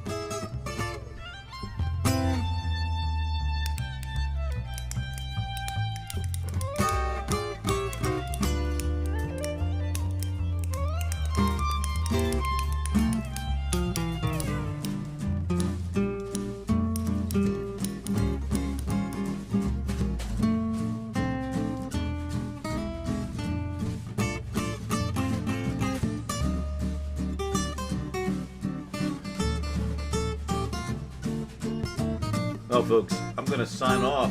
I appreciate it. I think we had fewer viewers with this 3-platform thing.